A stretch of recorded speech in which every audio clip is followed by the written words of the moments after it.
Hey, it's Jason from Hickory Hives.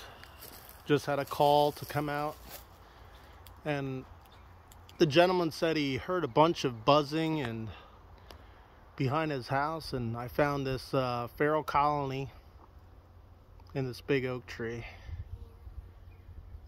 And so here we spotted number 9 swarm capture going for the year right there.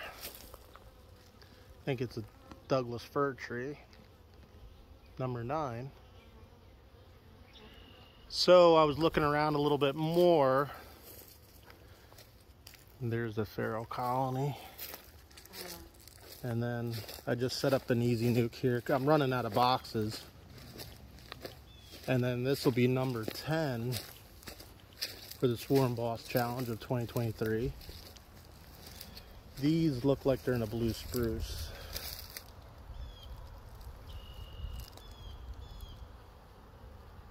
And from what my understanding is, they actually swarmed yesterday already. So I think this is the 3rd swarm out of this feral colony. But yeah, I'm gonna get to work. Thanks for checking it out. See you in the next one.